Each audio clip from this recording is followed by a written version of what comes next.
per my money, I was most confident on the 49ers because I had 2 units on that I one. don't remember you saying that being a double unit play. I think Not, you not scooted go that in after Purdy was dominating go last watch. night. You must not be present when we're doing these videos. Go watch the tape. You also think you won better 4 times, but that was also wrong too. So do you really? Do you think you I remember don't that pay. well? You're now tuning into The Cover Gang. What's going on, Cover Gang? We're here to recap our Week 5 picks against the spread and their performance. Tyler, my man, I finally got me Sitting here a dub. Sitting here at 7-6. You're at 8-5. Justin he won our little contest we do every week for the first time this year. He is the better. We disagreed on 3 out of the 14 games, and Dallas got routed last night. I was on the point side, and so congrats to you. It's don't put that gold square around you for too long. Good. I got some comebacks coming back. I'm dialing in for next week. I just looked at some of the lines and stuff, and I think we missed the best of the number on a few games. We can touch on that more towards the end. A couple games I think is going to start to go the other way, but yeah, no, congrats. Like I said, This whole I've won weekend, it the first 4 weeks, and you got it this one, so good job. you won it the first 3. Remember we tied. It's your three wins, 1 tie, and then yeah, We tied once? yeah. I don't remember that. Oh yeah, of course you wouldn't. Yeah, we definitely tied once, but yeah, I'm not celebrating yet. But on that one. like I said, this whole weekend has felt like it's just like a competition between you. We're also going against each other in fantasy, and like we're going into that night game tied up on the games we disagree on. Going into the Cowboys 49ers, we're also playing in fantasy. I'm just like, God, I hate this dude. I gotta beat him somehow. I think you beat me everywhere, didn't you? No, I mean I still got Devontae Adams to play, and I think you got another player to play, but you're projected to beat me in fantasy, so a little consolation prize for you. I'd rather win the better for sure. Better title. Yeah, me too. Screw fantasy. But yeah, I'm sitting at 8-5, up 3 units on the week, half a unit on this game. We're both on the Packers. We're not really excited to watch this one, but we'll probably tune in, of course. Not going to celebrate too much because it's just one win. We got to keep it rolling and catch back up and make it get even with you maybe after 2 more wins. But I did some tallying just to do an update on where we're at so far. So I'm 4 games back from you right now. You're sitting at 46 wins, 32 losses on the year against the spread, all the games we've covered. So you're at 59% win rate, and I'm at 42 and 36. So like right at about 54% win rate. So maybe we can. Yeah, I just looked at it. We did tie week 3. Okay, I've won 3 out of the first. You're right. All right. Anyways, go ahead. All right, favorite play from week 5. Honestly, man, I don't have it exactly a favorite play, but I will say I'm noticing a trend in the NFL, and this was popping up in all the games. It's like these, I think speed running backs are the new meta. I mean, I may be late to the train on this one. Maybe somebody's already mentioned it, but it's like I'm seeing all these speed running backs running to the outside. It keeps them healthier. They're not getting banged up going up the middle. You still have guys like Zach Moss and David Montgomery who have found success up the middle, but these like Devon Achane, and then you got Jaleel McLaughlin with the Broncos, and then all these running backs are bouncing out to the outside. They're seeing huge success, huge run plays, and I saw it across several games this weekend. So I thought that was pretty crazy to see, but. It's a little bit of change of pace in the running back. I agree. I mean, obviously McDaniel, what he's doing, I mean, he just has speed all over the field, not just at the running back position. But yeah, no, I can see that, and like you said, it makes it to where you don't get hit as hard. But Derek Henry, he didn't play his best game yesterday, but last week he dominated. So Nick Chubb before the injury, I mean, he's playing good ball. So the ground and pound backs, they still are needed in a lot of situations. I think it's more of like the play. I mean, you're talking about Sean Payton and Mike McDaniel, and the 2 examples you use. I mean, they can scheme up a game. So I think it just kind of depends on the team and the play caller. But yeah, no, I haven't really thought about them being healthier though. That's a good point. Yeah, I think them utilizing the full width of the field it's almost like I don't know, it's like soccer style. Like the way the Dolphins offense looks to me, like I used to compare the Chiefs offense to the Warriors, but like I would say like the Dolphins offense is like breaking the league as far as just speed kills. You know, like the same way the Warriors exploited the 3-point line. I feel like this Dolphins team, they're just using the full width of the football field and just getting these screen plays and these like slant routes, get these fast guys wide open, and they just burn up the sideline. I mean, they're breaking the I mean, I can NFL. play devil's advocate to that and say, speed last week against physicality in Buffalo, what happened, So it's like I said, I think it just depends on the situation, the team, the play caller, you know, Yeah, for what sure. type of identity are you trying to put out there. But no, I do think, like I said, I haven't gave that much thought. I do think that's probably a healthier way to run the ball is, towards the sidelines rather than up the gut. Right. You got a chance to maybe even just avoid a hit entirely, which up the gut, you're like getting hit by seven guys basically every play. But as So, far as favorite play, I didn't really necessarily have one either. A few games I was watching in the 1 o'clock window that I was on the wrong side of. I was on the wrong side of the Panthers, Patriots. Um, I tuned off of those pretty quickly because the games were over quick. Nothing spectacular, like crazy type of play. Um, I was on the right side of the Atlanta game. We told you to take them at 1.5, and they won by 2, so we barely covered on that one. And that Bijan catch was pretty cool. yeah, He like yeah. one hand like tucked it in behind his back, and then like got into the end, made a little move and got into the end zone. He's filthy, and I didn't even really. I think we did mention it actually in one of the episodes last week of this is like battle of potential offensive rookie of the years and C.J. Stroud and Bijan, Bijan, and yeah. Bijan came out on top, but Stroud, he impressed me too. I mean, I was on the edge of my seat that game. I was like, I can't lose this one too. And CJ Stroud drives him down, puts him in the end zone, and I'm like, no way, Ritter just puts Atlanta in scoring position, and he did. He found a way. So Yeah, that one lucky had me that we sweating. grabbed that one at -1.5 because most people that took the Falcons on that about Thursday through Yeah, Saturday line, it went up to like that two and a they half just didn't. line, and you got yeah. So it matters when we say to make these picks like we're gonna talk about here at the end. Earlier in the week, you don't know a whole lot, but you know, put a little bit on, sprinkle a little bit on these lines because once Sunday morning comes, it moves all types of ways. So Yeah. and it falls in between them a lot of the time. Yep, for sure. Yeah, biggest disappointment bet for week 5. I mean, it's the old PBP, the Panthers, the Broncos, and the Patriots. Do we even? I don't know what we do with these teams, but Throw them away, throw them in the honestly, garbage. man, Give 'em- Belichick, like we were talking about last week, being his worst loss ever.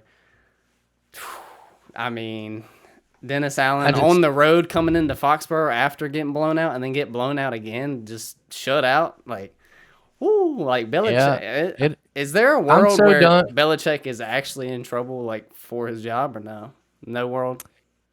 I think that they're gonna take him after this season. They're gonna take him completely off of the GM position. I don't think he's gonna have much say in draft on, especially offensive skill players. They've whiffed past few years on that. Horribly. So yeah, it's but he finds good defense like Christian Gonzalez, and also I was so invested, like had already pick my side with the Patriots, but uh, when we recorded our picks on Wednesday, I did not know that Christian Gonzalez and Judon were going to ultimately be ruled out, and that's their two best defensive players. Still doesn't make up for a 34-0 blowout, but yeah, I mean, no, he's a defensive minded coach. He still knows, he finds value in the draft, but as far as the offensive side of the ball, I mean, people can rip Mac Jones all they want to, but none of the receivers create separation out there. None of them, and it's embarrassing at this point that so I that they're gonna blame Mac, and then they'll probably start like another quarterback and stuff. But Zappy came in there for a little bit against that Saints defense, and he couldn't complete anything either. People Right. aren't open.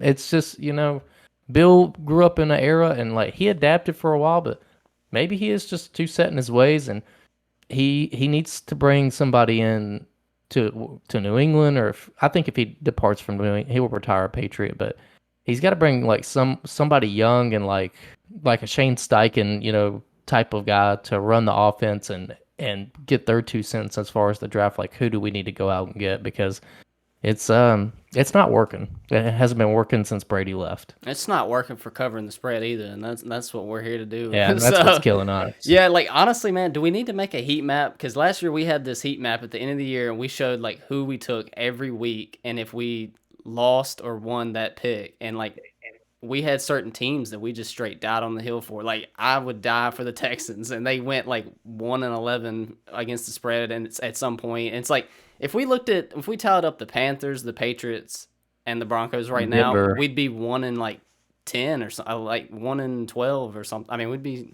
Yeah, we wouldn't be good, but that's the thing is. I think that we need to get the fear out of our head that it's like, okay, we're going to fade these 3 teams this week and then all 3's going to cover. But like going down the stretch, like, in the long run, they're just bad. And what sucks about it is I feel so dialed, and you have your teams too that you've just been like pretty much right on every week. Like, no, fade them this week, jump on them this week. And it's just those 3, you just, you lose and then you're like, okay, maybe a bounce back here. And it made sense at the time of recording. Like I said, Belichick been hearing it all week. The Jets were the public side after showing up good Sunday night against the Chiefs. And then Panthers, it seemed like a letdown spot for the Lions. But it's football, and the public's doing good this year. And we still seem to be over 500 every week somehow, some way. So I think there's a method to the madness. I think that we will have weeks to where, even though there's bye weeks coming up, we get back to double digits, not just riding 1 game, 2 games above 500. But I don't know. I'm not sitting here on a Monday. I'm trying not to overreact to what I just seen, even with the what'd you call it? The PBP. Yeah, I'm not trying to overreact to it. I'm trying to just clear my mind over these next couple days start dialing in for. What's your general feelings about the Bengals now? After we kind of discussed that this was a key game, if they don't win this one, they're in trouble bad. Like, what do you feel like after that victory where he linked up with Jamar Chase 3 times and they were in the red zone constantly? Do you feel like this is a spark, or is it a fade? No, I told you going into the game that this was Joe Burrow being the healthiest he's been all year versus a bad Arizona secondary. So they were like in the 25th or worst in like 4 major defensive against the pass statistics going into that game. So if Joe Burrow was going to get right, it was going to be against the Cardinals. So that was one of the one out of the 3 we disagreed on that I got right. But no, I still don't think that they're a complete team. I think that they realize it's a long season, and especially playing in that division, they know that, like I said, I mean, Ravens lost to the Steelers. I still think the Steelers is the worst team in that division. Browns are 2-2 coming off a bye. It's now Bengals are 2-3 and favored at home against Seattle next week. I think that if you look at the odds of like maybe Vegas's odds, I don't have them in front of me on who's going to win the division. I'd say probably Bengals and Ravens are probably favored at this point to win it, even at Bengals at 2-3 after yesterday. So it's like I said last week, you were like, it's minus 250 that they don't make the playoffs. Like that number's changed a lot since yesterday, but I'm not going to overreact to that as well. That's not how you are profitable. That's not being a smart gambler. You just. Yeah, I wouldn't say that the bad Cardinals defense, I still am kind of bearish on the Bengals until we see more. I mean, like you said, it was the weak Cardinals defense, and it was still a tight game. I mean, at halftime, you're kind of like, Cardinals might cover in this one. So out of the 3 we picked different on, that was the one you was most confident about, and that was the one I was most confident about. Like I put a half unit on Cowboys and Giants, during episodes. Per my money, I was most confident on the 49ers because I had 2 units on that one. I don't remember you saying that being a double unit play. I think you scooted that in after Purdy was dominating. Go last watch. night. You must not be present when we're doing these videos. Go watch the tape. You also think you won better 4 times, but that was also wrong too. So do you think you remember that well? I pay more attention to my bank account than this little feud that me and you have that I win 95% of the time or whatever it is. 95%. Your math is it's just you got to go back to. We can go back and look at last year too. You know what it is. You coming for the crown. You just made a step towards it. I don't know, man. I think you're talking big, and it's gonna reverse on you pretty bad here. So you gotta. You said that 2 weeks ago. I went 10-6. You went 7-9. So we'll see. How do you remember that, but you can't remember that you've only won it 3 times? You We remember your tied on record one, is what exact. I'm saying. I did think that I won the first 4 weeks. I thought I beat you by like one game once, and then a couple games another time. I can't remember. Not that big of a deal. You don't know what's going on. Let's just be real. Yeah, What was I'm just what was a dialed into the bigger spreads, man. what was a bigger hat trick performance, Jamar Chase or George Kittle? I would say for morale, the Jamar Chase, but more More impressive. I think like, Kittle's was yeah, more the one I impressive. didn't see coming was Kittle. Yeah, that was insane, especially on your highly touted Dallas defense that you love, Micah Parsons and them and company. And I want to talk about that game some too. I know we're going a little bit off base on these recaps, but I mean we're going over the games. Like Dallas, I'm sitting here wearing a Maverick shirt right now, still repping Dallas the next day. I went into the year and I was pretty firm that they were going to be the best defensive team in football, and we know that they lost Trayvon Diggs, but so far they've absolutely annihilated the Patriots offense, the Jets offense, and the Giants offense. Well, the So Patriots and the Giants offenses annihilate themselves. They haven't scored against right. anyone. So I mean, now it's like I said, I like the Cardinals game. They acted like that really didn't even happen. They were like, "Ah, we just didn't show up." But like when you went against San Francisco last night and you get embarrassed like that, it's That was it's a big this deal. defense. Is this defense that good? Are they? They're good at creating turnovers, but not without their Trayvon Digg playmaking. Like, I don't know. I'm still not selling, right now 49ers are playing the best football in the league, offense and defensive side of the ball. You can argue both. And they ran into a just like a team playing perfect football. Like I said, I mean, they're just 49ers like they were at home. It was hype, but if that's a playoff game, it's not it's not 42-10. It's week 5. Dak went in there, defense feeling themselves a little bit, and then they got punched in the mouth early and they couldn't get off the canvas. The It's just one Cowboys' of those playoff games. history kind of goes that way, so I mean, I could see it Yeah, I mean in when the they past played 20 it the years at past 2 least. years in the playoffs, it was close games. Yeah, yeah. San Francisco won both of them, but I thought Dallas's defense took strides and Brock Purdy had the injury, so They'll that get was it. my They'll get it together more. I mean, yeah, the 49ers are red hot to the start of the season. Cowboys definitely got something to They work go into out. Cleveland next week though as 5-point favorites. Sneak peek on who I'm taking on that one. Yep. That pretty much covers, I think, everything for the weekly recap. Let's get into that Thursday night football look ahead. We got the Denver Broncos coming into Arrowhead, coming in as road underdogs at plus 10.5. Chiefs have not lost to the Broncos since 2015. That's 15 games in a row. Sounds like a half unit type of play to me. What do you think? Yeah, it's a half unit play for me just because I am taking the Broncos on the road in the points. And it's the Chiefs offense against a bad Minnesota defense last week. Like I think Minnesota's defense may be a little bit better than if you look on paper, Broncos defense should be better, but they've played better this year. Minnesota's has, but it's still a divisional game. Short week. Sean Payton and Russell Wilson, they're hearing it, and I don't know. I mean, 10.5 points is a lot in a divisional game, so I am putting a half unit on the Broncos plus 10.5. I didn't hear your pick. Are you riding with the I'm Chiefs? taking half unit on the Broncos as well because, I mean, the last 4 out of those 5 games, it's been pretty tight contests. So, I mean, these teams play each other tight as of recent, even with the Broncos being pretty horrible. So, I think it's the sharper side, especially after what the public just saw. But God, are we just keep taking this Broncos team, and I can't if they don't cover this number, bro. Like We just keep we fading just the keep, public and we because do. they're doing so good this year. Yeah, we And we're do, but still we're and we're still still doing over all right. 500 every We're week. I think picking our you had spots. one. You had I go into tonight and it would be my first week finishing at 500.